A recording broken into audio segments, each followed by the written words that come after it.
Enzo Recto, kalaban ang katiwalian at kasinungalingan, kakampi sa katotohanan at kabutihan. Okay, so mga kabunyog, pag-usapan natin ito. Taranta na ang mga pro Duterte. Pababa na si Sara eh. Ano yan eh, medyo ano ito, grabing balita ito mga kabunyog. Bakit? Unang-una, ay di ba, pinagmamalaki nila na si Sara daw yung si Sara yung pinakamalakas nilang pambato sa 2028. So parang nakakasigurado na sila na mananalo sila. Oh, kasi sa survey daw nangunguna si Sara. Yun yung yan yung nila, pinagmamalaki nila na lakas nila. Parang nakakasigurado na sila na panalo na sa 2028. Kaya lang, itong mga nangyayari nitong nakaraang mga araw, mga kabunyog, una, lumalabas sa pinakahuling survey ng Okta, yung Okta Research, ang lamang ni Sara Duterte kay Leni Robredo, single digit na lang. Ibig sabihin, hindi ko alam, parang 9% na lang o 7%. Basta, makunti na lang. Kunti na lang ang lamang ni Sara. Ngayon, bakit nakakaalarma yan? Kasi si Sara Duterte nagdeklara ng tatakbo siya. Si Leni Robredo hindi pa. So ibig sabihin, dapat kung nagdeklara kang tatakbo kang presidente sa 2028, dapat ikaw ang layo na ng lamang mo doon sa iba. Pero dito ang lumalabas, nagdeklara si Sara na tatakbo siya sa 2028 pero hindi naman tumataas yung rating niya sa survey. Bumaba pa. Baliktad mga kabunyog. Kaya, kumbaga, dapat dahil siya pa lang yung nagdeklara, di dapat ang layo niya dun sa iba. Yung iba, hindi naman nagsasabing tatakbo sila. Di dapat mababa sila sa survey. Ay ang pinakahuling survey, ang lamang ni Sara, hindi na double digits kay Leni Robredo. Si Leni Robredo yung malapit na sumusunod kay Sara eh. Pangalawa, yung survey na yan, wala pa ang impeachment. Wala pa itong mga hearings kay Madriaga, yung hearing na gaganapin sa April 22, hindi pa nakikita yung mga accounts ni Sara. Ano ito mga kabunyog? Kung ganyan, medyo iba na ang sitwasyon. Kaya nakikita ngayon ng mga DDS, ng mga pro Duterte, hindi na sila nakakasigurado kay Sara. Kaya nag-iisip na rin sila ng plan B eh. Kaya 'di ba, nabanggit na yan ni Mike Defensor na kung hindi si Sara, posibleng si Baste. Kaya ito mga kabunyog? Ang malinaw dito, yung pinagmamalaki nila na sigurado silang si Sara ang mananalo sa 2028, hindi pa nga nagsisimula ang kampanya. Hindi pa nga nagdideklara yung mga kalaban ni Sara, yung lamang niya nawawala na. At nagdeklara pa si Sara niya na, nagdeklara pa si Sara.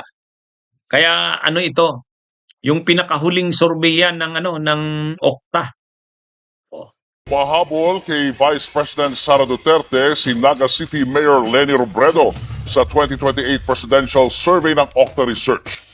Sa programang Storycon ng One News, sinabi ni Okta Research President Ranjit Rai na lumiit na ang agwat ng dalawa. Hindi pa inilalabas ang opisyal na resulta ng survey pero ayon sa presidente ng Okta, nasa 9 hanggang 12 puntos na lang ang pagitan. Pangalawa na raw ngayon si Robredo na dati ay pangatlo lang. Sa susunod na linggo, nakatakdang ilabas ang nasabing survey. The factors that could have influenced it could have been the impeachment, could be the consolidating of the vote of VP Leni, the movement supporting her. Kaya naaalarma na ang kampo ng mga Duterte. makikita mo yan, paano makikita yung pagkaalarma, pagkataranta. Unang-una, naghahanda na sila ng plan B.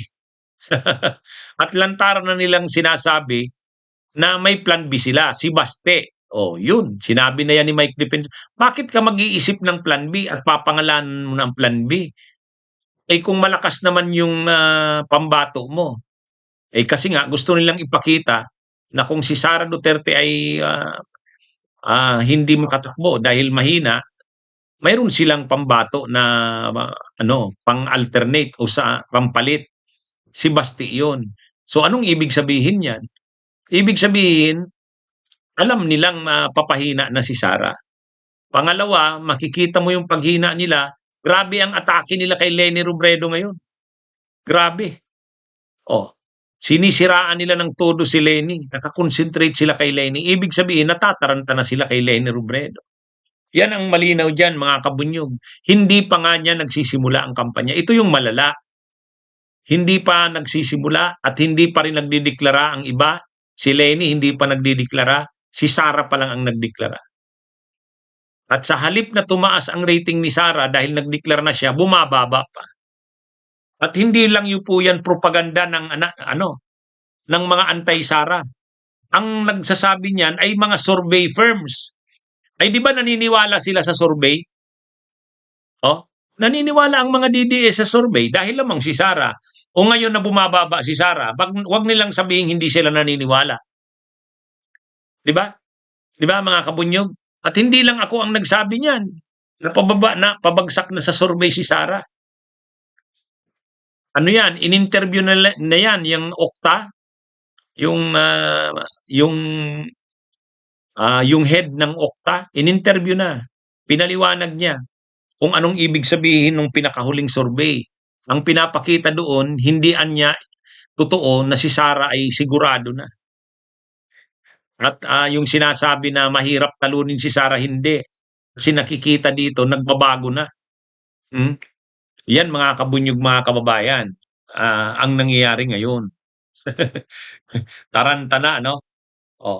Kahit sa ngayon, kahit sa mga DDS, makikita nyo, todo-todong atake sila kay Leni Robredo.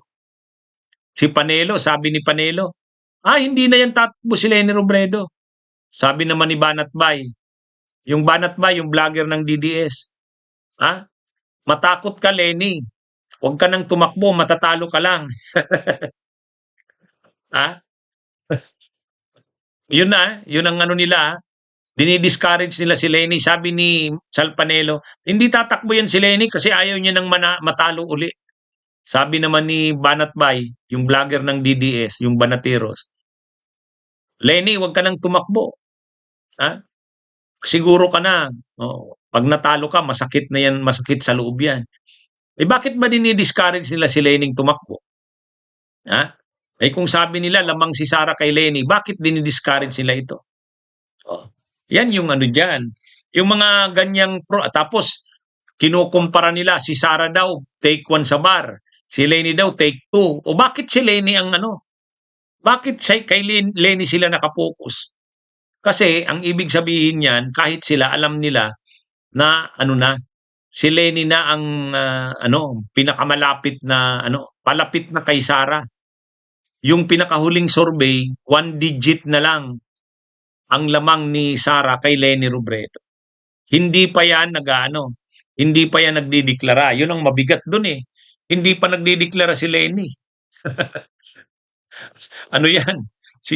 Tapos kung ano-ano ng propaganda laban kay Leni. Ikumpara nyo nga ang Davao sa Naga City, sabi.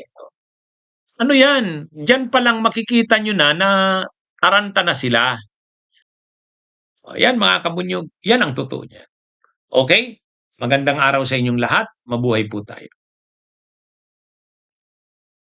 Bunyog, bunyog, halikan na kasama ka. Bunyog, kapag buklod ay may pag-asa. Luzon, Visayas, Mindanao, isa ang pananaw. Sa bagong Pilipinas ang bunyog isisigaw.